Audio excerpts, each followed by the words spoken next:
Namaste, Srilata. You still have a problem with your unmuting? No, are you able to hear me? Yeah, I'm able to hear you. Oh, super. So you had a good time at the wedding? Oh, yeah. Great time. Very nice. Yeah, I know how Malayali weddings are. It gets over before it gets started. Yes. But my nephew is marrying a Tamil girl. Okay. So there was a lot of political guys and a lot of dancing, singing. It was not like a quiet Malayali wedding. Okay.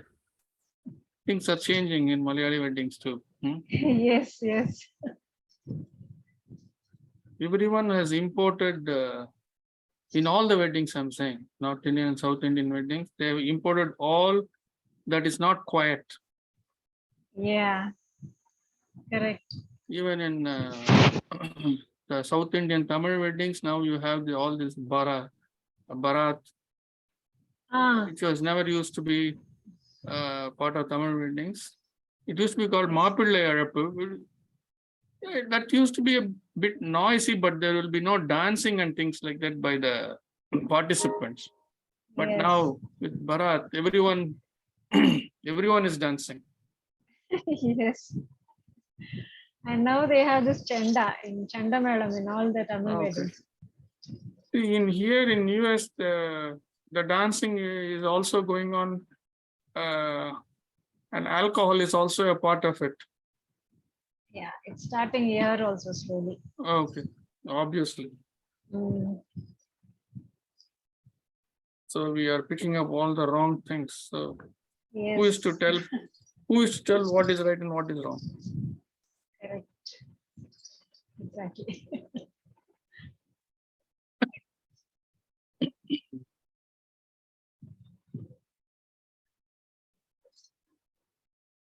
Namaste, Kumar. Namaste, Kar. Namaste. Does Srilata know that this is my sister, Shobna's mother? Oh, namaste, auntie. Namaste. Namaste, Srilata. Namaste. Shobana and I studied together in school. Yeah, she told me.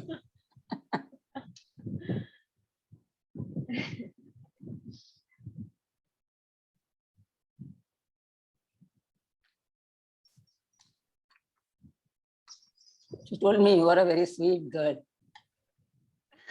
Thank you.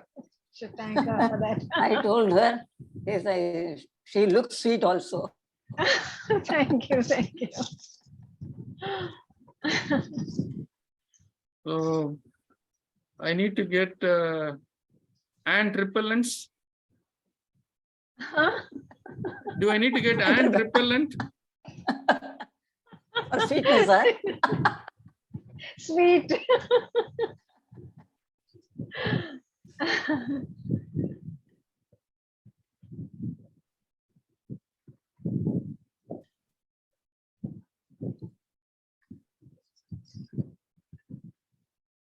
What about the rest of the group? It's time to start. No? Yeah, it's about time to start.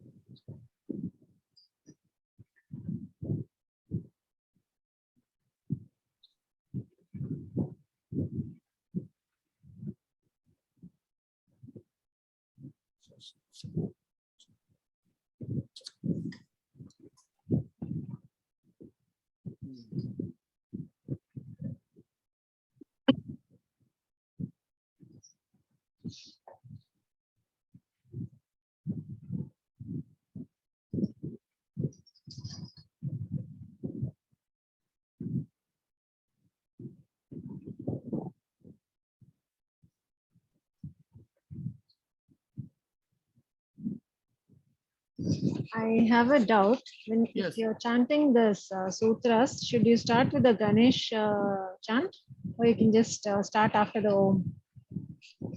Just start out of those. See, typically we do Ganesha to remove all the obstacles, right? Uh-huh.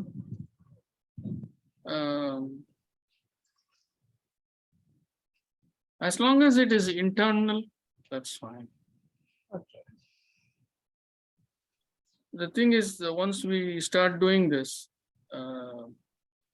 prayer, what we are right now doing is we are doing just a prayer for a yogic prayer to Patanjali Muni, right? Mm. Then if we start doing to all to the devatas, then Vinayaka, then somebody will say Shiva. There will be no end to this. So then we'll spend the first half an hour in only in chanting. Correct, correct.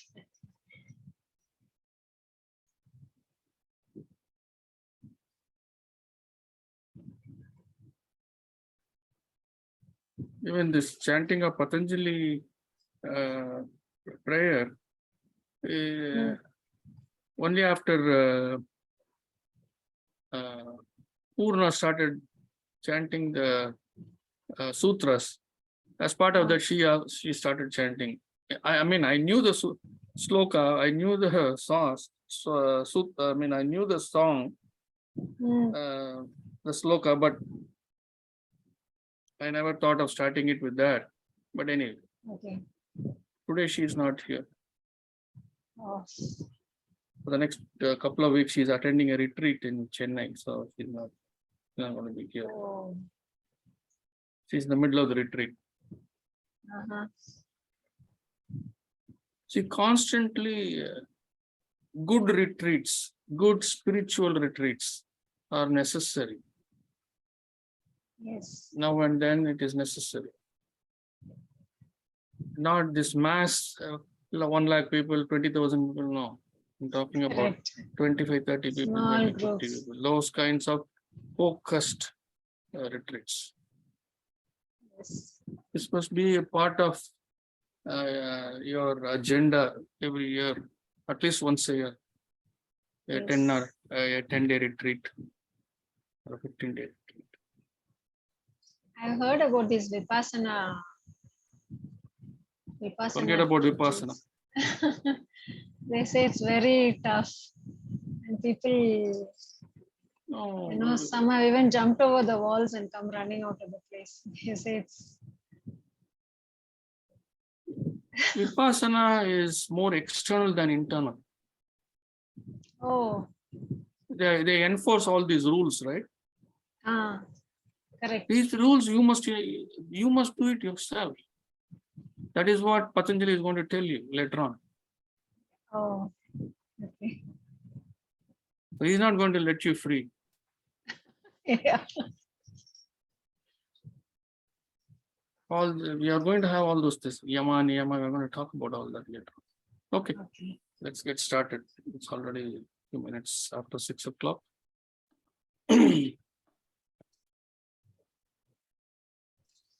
So please remember the 3 sankalpas.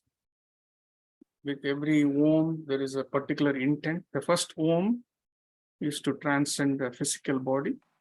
The second Om is to transcend all that is material, to transcend this entire materialistic world of all its attachments. And the final Om is wanting to merge with that unmanifest divine. So this deep intent you must have if you're serious. So please take a deep breath.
Namaste everyone. Namo Namaha.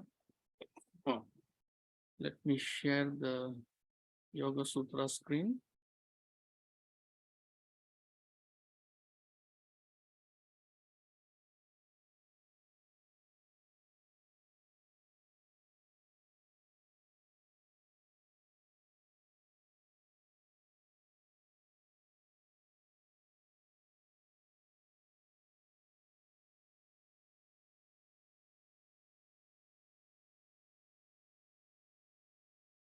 Okay, there we go.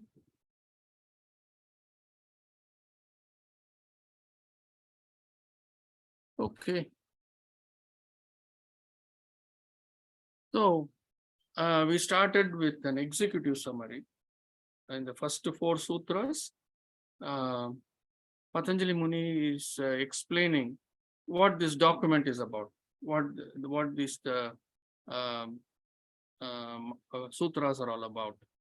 Just like any project report, just like any research paper, is nicely giving an executive summary.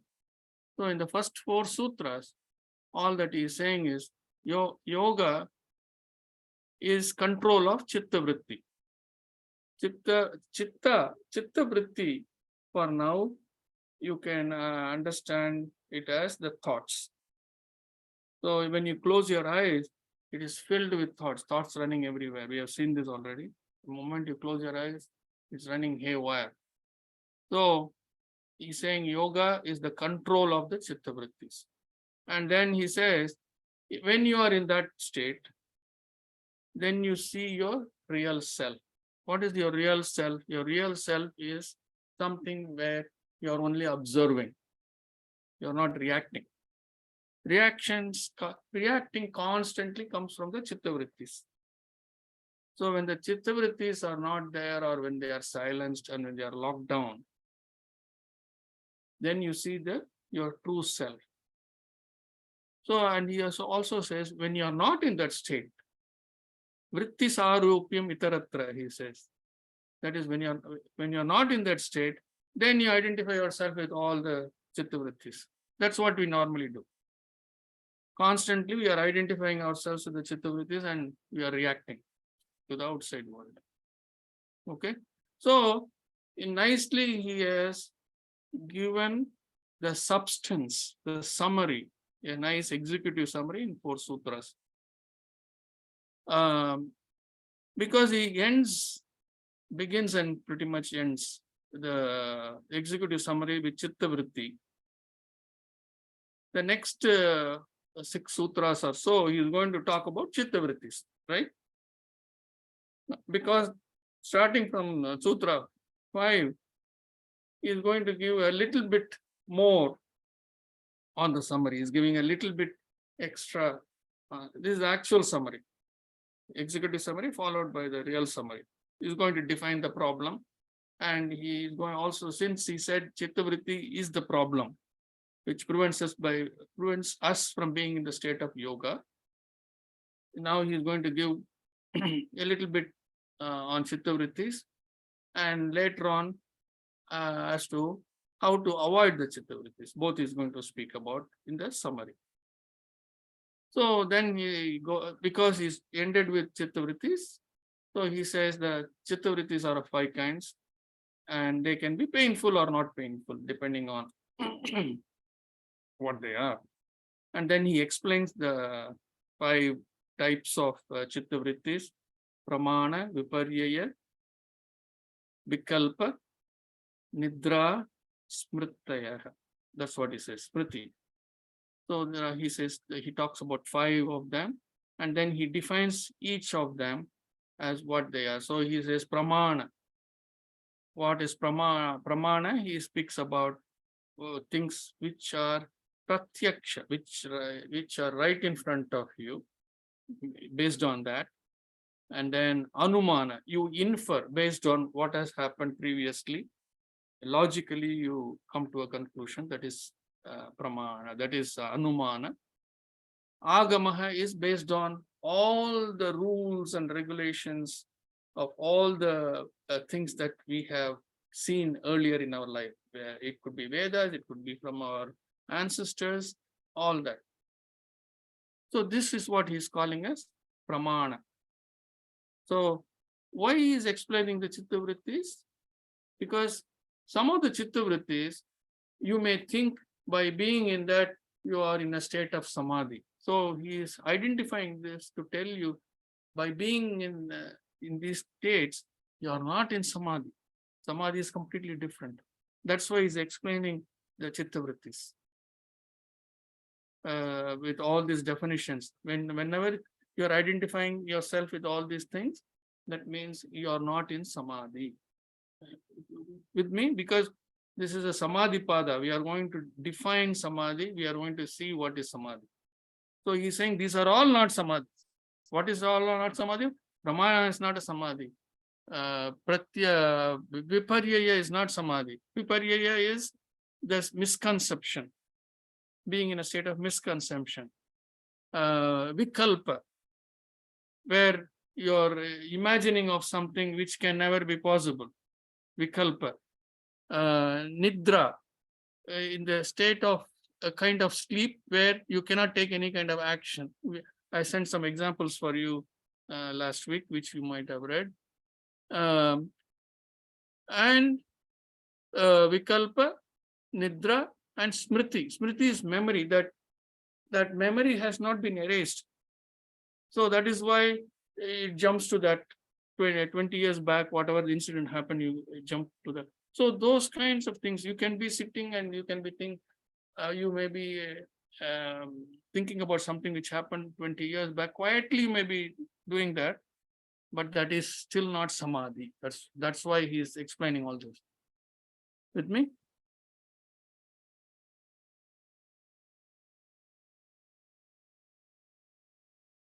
So he has explained all that. We saw all that last week, and now now he is going to explain to you, starting in Sutra 12, what we can do to quieten the chitta vrittis. The chitta vrittis are preventing us from getting into the state of samadhi. So he's going to talk about things that can help us, but help us to stop these chitta vrittis or control these chitta vrittis or lock them down. So Sutra number 12, Abhyasa Vairagya Abhyam Tat Nirodha. Abhyasa Vairagya Abhyam Tat Nirodha. Actually, Tat Nirodha, in the original text, it is Tan Nirodha. Tan Nirodha, when it is split because of the Sandhi rules, it becomes Tat Nirodha. Okay. If you see somewhere in a text which says Tan Nirodha, understand that it is two words, Tat Nirodha.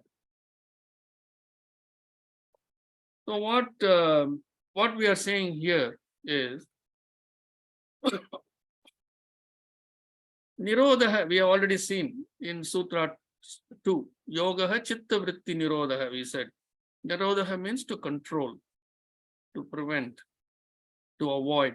Those are all the meanings for Nirodha. So we know Nirodha. That control, what are you trying to control? We are trying to control the Chitta Vrittis, right? So he's saying control of Chitta Vrittis. How can it happen? Abhyasa Vairagya Abhyam. Abhyasa. Abhyasam we know. Abhyasa means practice. Practice of what?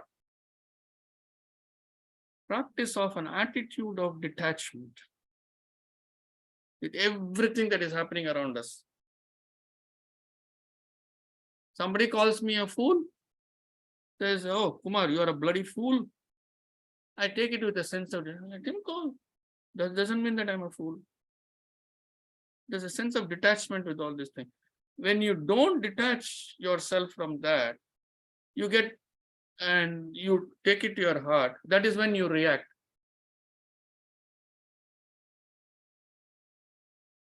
Okay.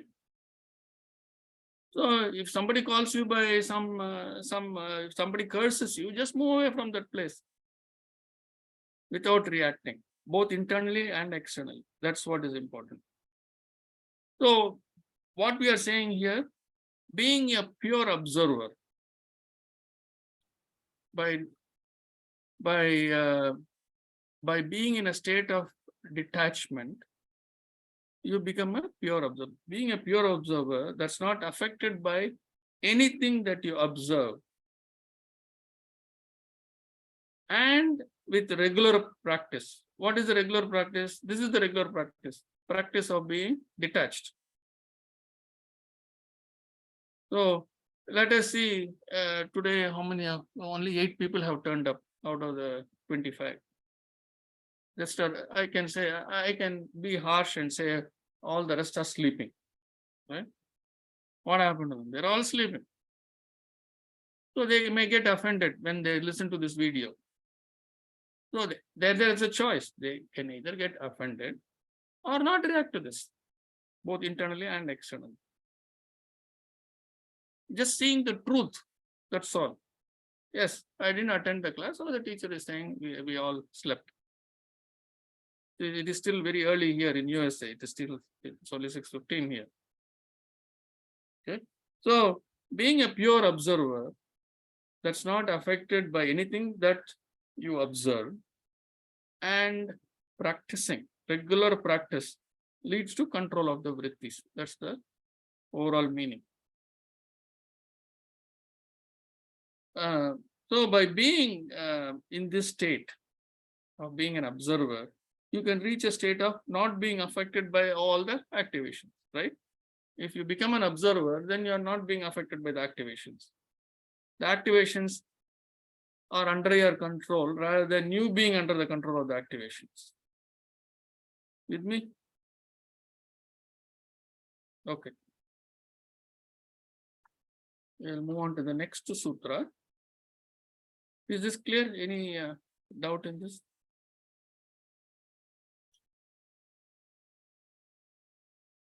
Okay. Tatra stitau yatnah abhyasah. Tatra stitau yatnah abhyasah. Again, he is explaining abhyasa.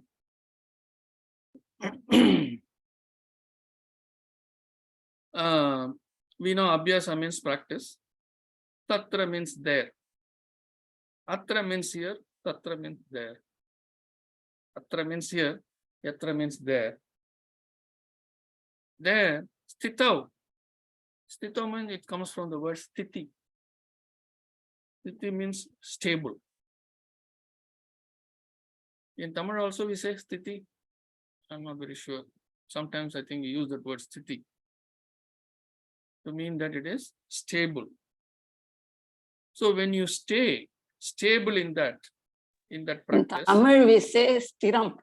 Stiram. Okay. Stiram. So it all comes from there. I don't know from whether from Tamil the word sthiti came or from sthiti the stiram came, because all Indian languages are interconnected.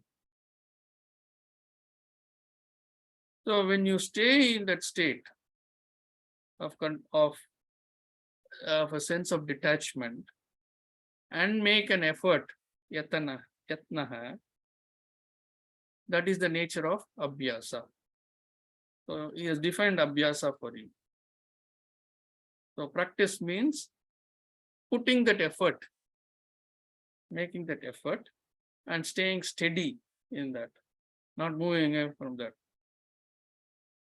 Normally when people diet, they say after 2 days, they'll say, no, today it is okay to have, 2 scoops of ice cream because I already dieted for 2 days. No. You stay firm in that. That's what he's saying. That is abhyasa. Is this clear? So you must see the beauty of how he's explaining. First 4 sutras, he gave an overview, a bird's eye view of entire yoga, what yoga is all about.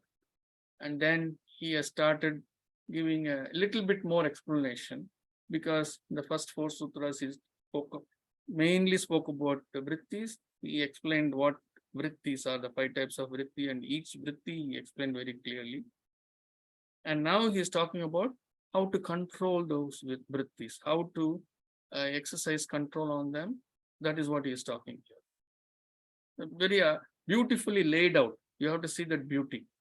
Just like how we write a project report, how we write a composition, how we submit an assignment, how we write a research. It's similar to that. So now he says, how this abhyasa, how long should it be? So let's look at the sutra. Sa tu dirgha kala nairantarya satkara sevito drida bhumihi. Sa tu dirgha kala nairantarya satkara sevito drida bhumihi. So he's trying to explain here how this practice will become really firmly established. We are trying to make it a practice that will stay with us. We want it to be firm, right? Stitau. We say we want it to stay with us. How can we really establish it so that it doesn't move away from that? Every morning, from morning till evening, we want to be in this state. What do we need to do for that? So, drida bhumihi. Drida means in Tamil also we can't remember the word. Didam. Didam. So didam comes from that. Drida, firmly. Bhumihi, nicely established. Although bhumi means earth, earth means firm, right? So, solid foundation. So firmly established, solid foundation gets established. How? So you go back. He'll go back to the front of the sutra. Sa tu. It's not very meaningful, but we can still take it. Sa means that. What is that here? The practice. Practice. Tu means however. So the practice, however, gets firmly established. That's how you take it. The first two words, the last drida bhumihi. The practice, however, gets firmly established. How? If done, dirgha kala. Dirgha means long. Kala means time. Dirgha kala, for a long time. You have to practice. For many years. You practice for many years. Nairantarya. Nairantarya means uninterrupted. You don't do it for 5 days and then you skip for another 5 days. It's not like that. Nairantarya, uninterrupted. You do this uninterrupted. Satkara sevito. Satkara sevito, that's why you take the two words together. Satkara sevito means doing it. Sevito means it comes from seva. So performing it. Satkara sevito means doing it with a very good intention. Not saying, oh, I have to do this.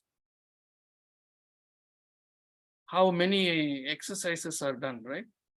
I have to do this. And that's why the TV is turned on and you're walking on the treadmill or running on the treadmill with no awareness of what you're doing, because you don't want that awareness, because it is painful, right? It is uninteresting. Whereas here, with good intention, being aware all the time. That's the difference between yoga and exercise. Even when you do postures, when you do asanas, it must be with full awareness. We will see later on what Patanjali Muni says about asana. It must be done with a sense of enjoyment, not as an exercise. yoga asanas are not to be done to keep the shape, to keep the figure. No. Asanas are done to enjoy.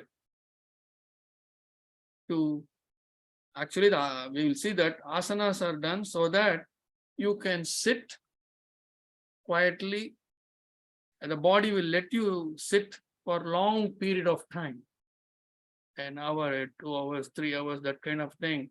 For the body to let you sit without disturbing you, you need to do asanas. That is the only reason asanas are being done. We'll see all that later on, but I wanted to give you just a small overview. So in this sutra, he's saying Dirgha Kala, for a long time, Nairantarya, without interruption, doing it every single day for a long time.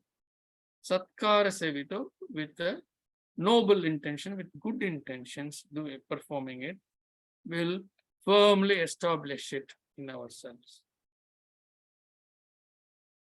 Then it becomes, then this abhyasa is firmly established. So it becomes a part of you. Correct? Any questions?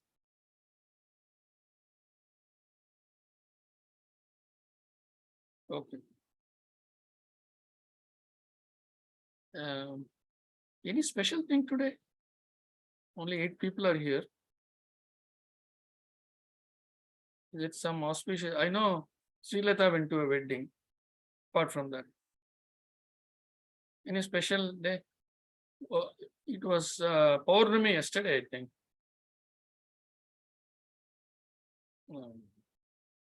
So normally people do Paurnami puja that night of Paurnami. Maybe they all went to do puja and got home very late and couldn't get up in the morning. Could be. I can make up a good reason. Okay. Let's move on. Sutra 15. Drishta Anushravika Vishaya Vitrishnasya Vashikara Samya Vairagyam. Drishta Anushravika Vishaya Vitrishnasya Vashikara Samya Vairagyam. So, Vairagyam we already saw, right? Vairagyabhyam we already saw, Vairagyabhyam. That is having a sense of detachment with everything. So when you have a sense of detachment, or he's saying Vairagyam, the non-attachment. What is non-attachment? He's saying Drishta. This you will see it many times. This you will see this all over the place. Drish. It comes from that root Sanskrit verb drish, drishta, drishta. Even when we had the sutra, right? Tada drishtuhu swarupe avasthanam. The second, third sutra. Tada drishtuhu swarupe avasthanam. That is when you identify yourself. When you are in that state of observer, then you see the real you. So all this drish means to see. It is connected with seeing. So here it means drishta means whatever you see. Anushravika, shravana. It comes from that shravana. Anushravika means whatever you hear. What is that? Vishaya. Whatever matter. Vishaya is matter. Vishayam. Subject matter. Whatever you're seeing or whatever you're hearing a gossip, let us say. Nice, juicy gossip coming to your ears. Srilata has gone to a wedding. She must have heard a lot of gossip.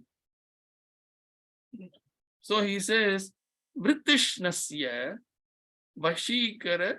Vrittishnasya Vashikara. So, Vitrishnasya, it's actually 2 words. V and Trishna. Trishna. Trishna means thirst or desire. Trishna means thirst, desire, etc. Thirst means not this wanting to drink. Okay, that is also one meaning. A thirst of wanting to know things. Or desire. Vitrishnasya, whenever you see this, asya means of that. Possessive noun. Vitrishnasya. So Trishna means the desire or thirst. Vitrishnasya means not having any of that. Not having any desire. Not having any thirst of materialistic things. That's what he's saying. So he gave a couple of things earlier, right? Anything that you see, anything that you hear, you have no desire of any of those things. That's what he's saying. You have some gossip falls on your ears, it just falls on your ears and it just falls off from there. You are not registering it, you are not taking it forward, you are not analyzing it, and you are not passing it on to the next person. That's how gossip goes around, right? And finally it comes back to you. So that's what he's saying. So Vashikara, you are not attracted by that. So you're using both. Vitrishnasya, you have no desire. Vashikara, you are not attracted. That is the state of samya. That is the state of being fully engrossed in what? In the state of observer. When you say you're fully engrossed in something that you're doing, then none of these things should exist. That is the kind of detachment you must have with all the things around you. Is this clear?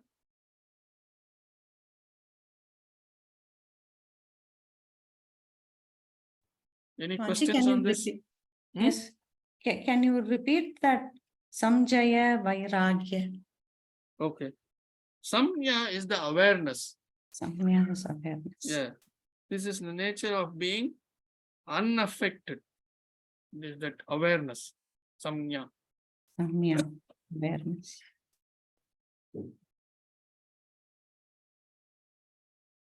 Samya is awareness. Yeah. So we started with Vairagyam. What is Vairagyam? We started with that sense of detachment.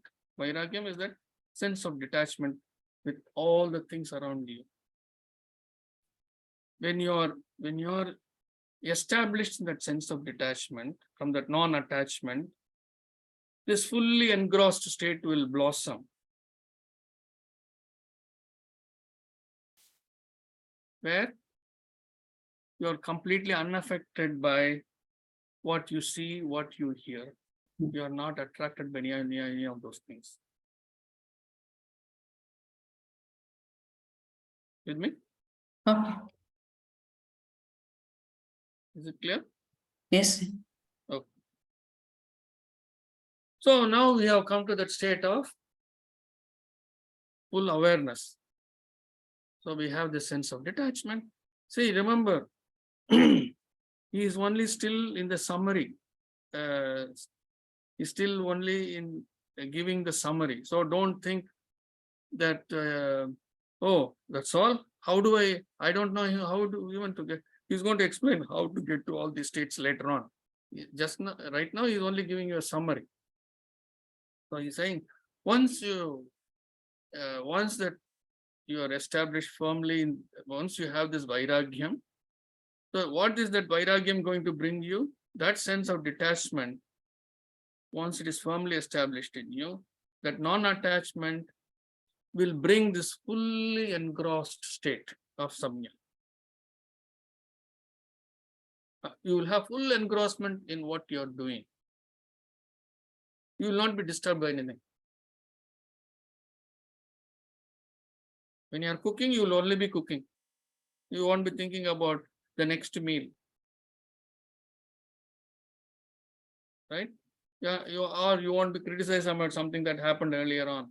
It is the fully focused in the cooking. When you do cooking like that, the taste of the food will be completely different. You have to be in that state to observe that and to enjoy that.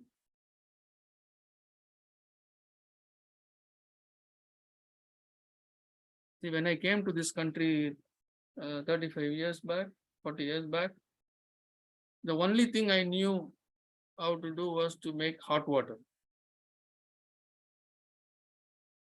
That's all I knew. Then very quickly I found out if I don't know how to cook, I cannot survive in this country. With or without wife, doesn't matter. See, wife is also not a machine, right? She's not a machine. So one day couple of days in the week, she may not feel like cooking. And she will say, okay, let us go out and eat today. And on those 2 days, I won't feel like going out. I want to eat at home. So what is the choice? If I feel like eating at home and she doesn't want to cook, the only choice is I should be able to cook. So that is how I started cooking. And then later on, when things changed in me and when I kind of got into the spiritual path, my cooking changed.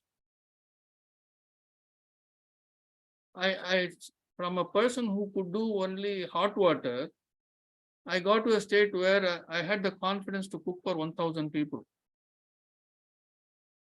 Not that I cooked for 1,000, I had that confidence. If I have to cook for 1,000 people, I would do. Sometimes I used to take a little bit of food from home to my friends, and they would come back and say, my wife wanted to know how you made this.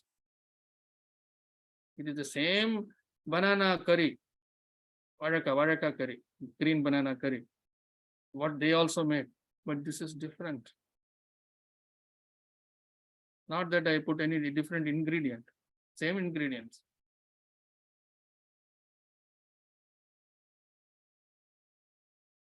So that awareness while cooking. So you all should try that. So when that awareness comes, there is a tremendous love that goes into it. That love when you do that, there is no expectation that somebody should taste this and say this is great. No, not at all. Then that is not love. Whenever there is an expectation, it is not love. Remember that. Okay. So samya is that kind of an engrossment in anything that you do. You can be cleaning toilets, but being fully engrossed in that, only then you can enjoy it. That is that engrossment.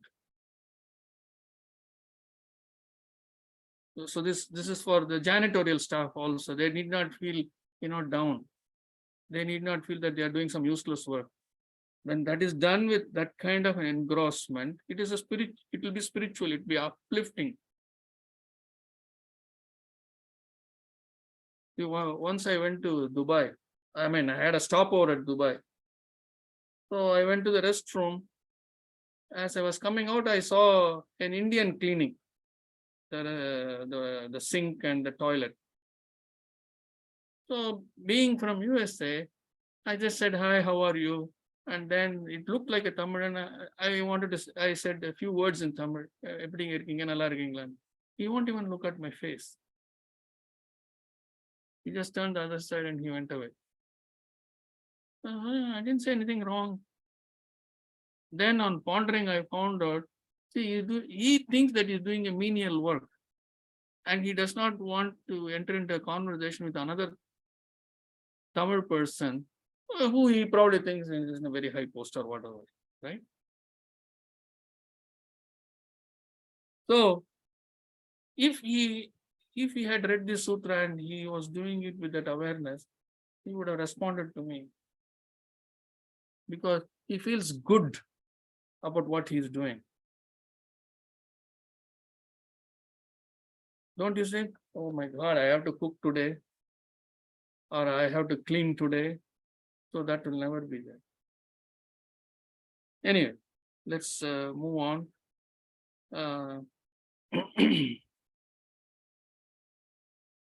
So that is the state of samya. Is this clear? Okay. Tat param purusha kyatehe guna vaitrishne.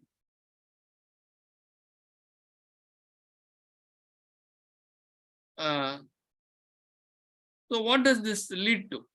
So every from this fully engrossed state, full of awareness, what does this lead me to? Tat param. From that already you are in that supreme state. That supreme state, having attained that supreme state, the state of being not affected.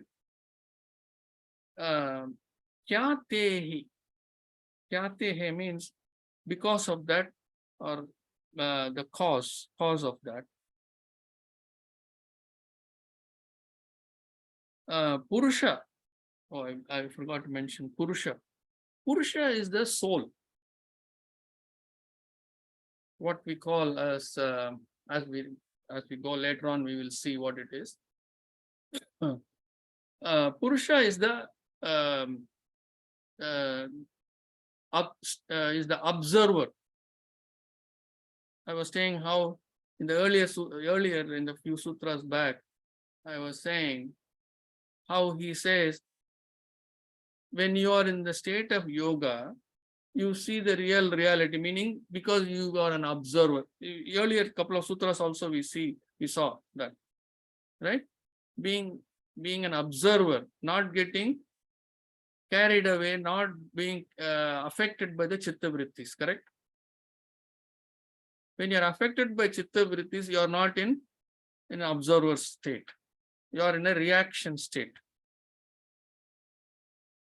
It's called the state of abhinivesha. We'll see that later on. We don't have to worry about it now. So you are reacting.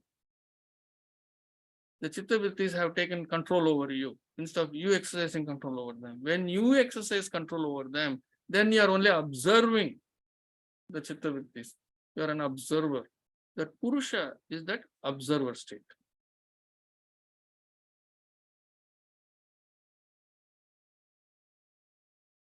Guna is actually a flow of energy. Flow of energy is called guna. There are three gunas, many of you might know, Rajas, Tamas, and Sattva, Rajas, and Tamas. We will discuss all this in great detail later on. I'm not going into that right now. Sattva, Rajas, Tamas, that is good enough to know. So the gunas are nothing but vibrations in our body. See, the entire thing, the entire body is filled with vibrations. So, guna is the flow of energy. Vaitrishnyam. Vaitrishnyam means not being affected.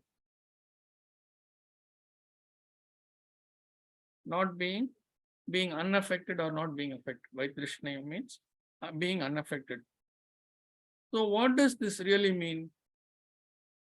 Putting all these things together, it means by awareness of the Purusha, because you are in the very, very high state of engrossment, right? That you are in that supreme state.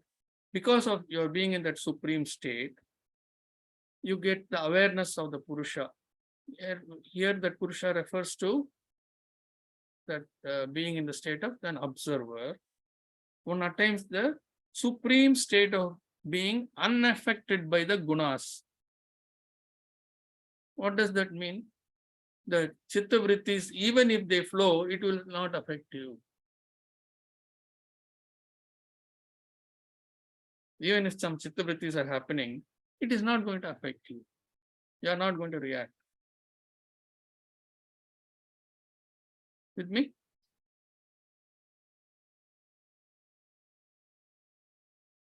Is this clear?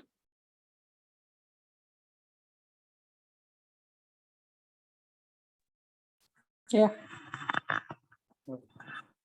So in this, starting from Sutra 12 to 16, these 5 sutras, he is giving a summary. Don't think that this is the end of everything. In these 5 sutras, he is giving you a summary of how chitta vrittis can be controlled by abhyasa, by constantly practicing, and what that abhyasa will do and how to do that abhyasa, how it becomes a solid foundation for you, and how that leads to that supreme state of engrossment.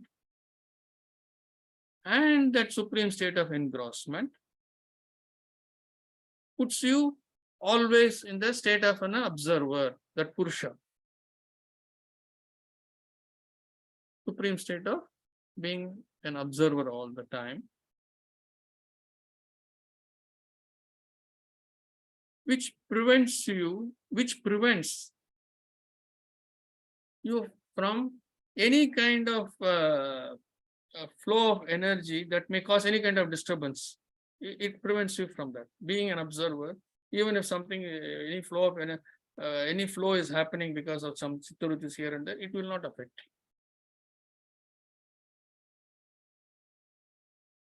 With me? Okay. So once we are in that very high state, what happens is the next sutra. So we are actually starting the next section. See, after each section, there are notes about the sutra, and then we go to the next section. So it is divided into sections so that it is very easy to understand. Each section is sutras in each section are connected together, and each section is connected to the previous section. You are able to see that? Each section is connected to the previous section. Yes. Yes. Okay. So our summary is actually going to end in Sutra 17. So this is a very important. I mean, not that any other sutra is not important. So here he is going to give you a lot. Vitarka vichara ananda asmita anugamat samprajnatah. So we already got into a state of samya, right? Full engrossment. And then we became a full observer, right? So from that, what has happened? Vitarka vichara ananda asmita anugamat samprajnatah. Samprajnatah means complete intuitive awareness, complete wisdom. So this wisdom can come only from zone A, Atmajnana.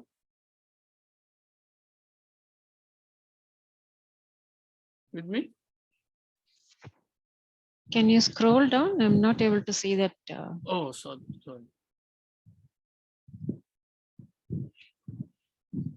Thank you. Little, okay. That should, so that we can refer to the previous sutras if needed. Okay. Vitarka vichara ananda asmita anugamat samprajnatah. Samprajnatah is the state of complete wisdom, complete enlightenment. You want to call it enlightened state? A fully enlightened state where you have access to all the information. You have to close your eyes and you have to ask a question and the answer comes from the divine. Okay. So that's what he's saying. With tarka, in Tamil we say tarkam. Tarkam means debate or discussion. Vitarka means Visesha Tarka. That's what it means. Vitarka means Visesha Tarka. Not Tarkam on useless things, but Visesha Tarka.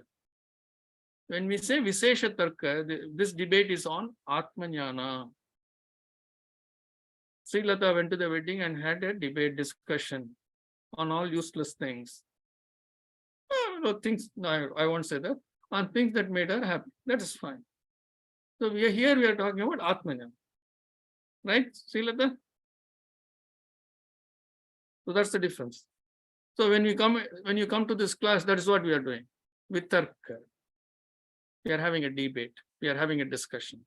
Visesha Tarka. Vichara. Again. Chara means chara.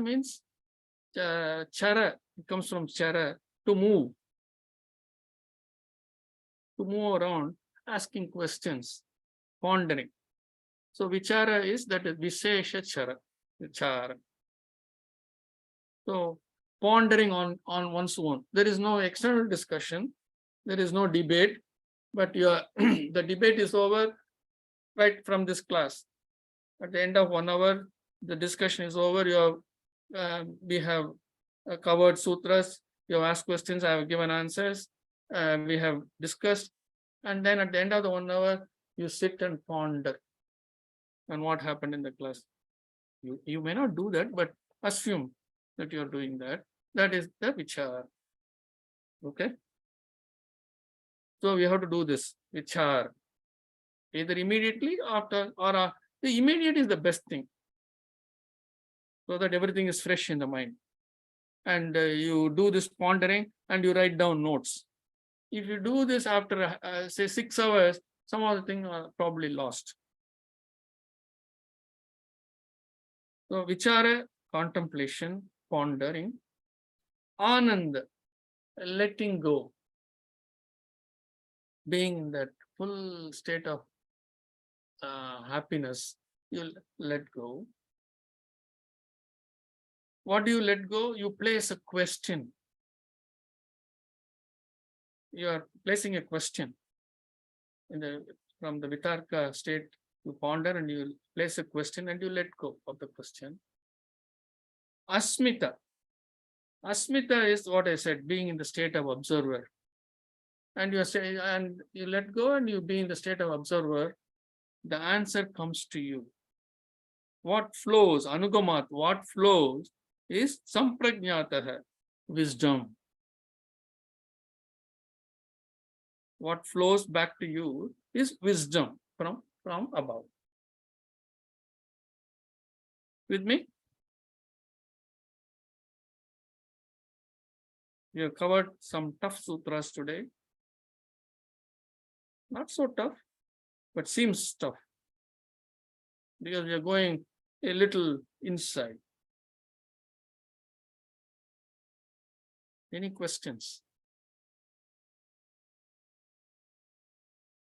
We're almost time, so I don't want to go to the next sutra. Vitarka, vichara. Vitarka is the state where you can play, when you're all on your own, you are debating to yourself and then you have this question, you place that question. Vichara, you ponder on that question. Ananda, you let go of the question. You have this question, you have pondered on that question, now you let go of that question. And then again, you're back in the state of asmita, being in a state of asmita, being in the state of observer. That's how you're going to be all the time. Asmita is observer. Kumarji. Observer, state of observer, or a state of experiencer. Observer, experiencer, whichever way you want to call it, both. Okay. Just understand that you are not in the state of reacting. The other state is reacting state, where you are falling a prey to the vrittis. So you let go, then the answer comes back. From that flows, anugamatis flows. So from these 3-4 things that you have done, flows the answer from above. Samprajnataha is the wisdom. Wisdom is the answer. You placed a question, the answer comes. Have you had any experience like this? You had a very difficult question and the answer comes back. It may not be immediately. Maybe after a month, maybe after 10 days, maybe after a week, maybe after a year. No? Yes, I've experienced it. Huh? I've experienced it. You I get experienced answers. Yes, I Okay, get my very nice. answers. Very good. It can come after even after years. Yes. I have a personal incident. I don't know if I can share this. Yes. During my school, college days, one of my cousin, we were supposed to get married. We were so much in love with each other. Somehow it never happened. And we went our own ways. His life also was miserable. His marriage didn't work. My marriage didn't work. And after several years, we met about 3 years ago at my brother's funeral. And then we decided like, okay, we were supposed to get married that time. So why don't we start it up again? So we thought we'll give it a try. And then I realized it didn't work out between us because he's an alcoholic. Oh, And I realized because I used to always cry when when my life didn't work out the way I wanted to. I used to wonder, I used to say, Krishna, why did this happen to me? Why am I going through this? Why hmm. didn't I marry him? Because I loved him so much. And now like I got the answer for it. You know, I feel like he's not given it to me because he knew I will not be able to handle it at that point of time. Hmm. So this is just one incident. There have been several incidents like that in my life where answers do come because I Hmm. keep wondering why is this happening, and then the answer just pops up suddenly. Very nice. Very nice. I don't have enough time. Maybe in the tutorial, I will talk about one such experience. Whoever has experience can talk about it. So for me, that experience, that question, the answer came after 6 years, 7 years later it came. Oh. Yeah. So I didn't even realize at that time that answer has come for the question that I had asked 6 years back. So much later in my life, maybe in my mid 40s, when I stepped into spirituality, is when I realized, oh, this is what happened to me. But I had, indirectly I had spoken of, not spoken about it. Indirectly, I had written about it in our chat group about all this eclipses and all that. It was based on that. Anyway, another time. We are running short of time. During the tutorial, we can discuss. See, in tutorial, we can have a nice discussion, free format discussion. So I can tell you all the stories and you can tell me whatever you want. It's a free format. You run it, not me. Yeah. So I have to hype this up so that people will come for tutorial. Okay, any other question? Otherwise, we'll wind up for the day. Any question? Is it clear how the entire thing is laid out? That must be very clear in your head how beautifully it is all laid out. You must enjoy that. Enjoy Yes. that layout.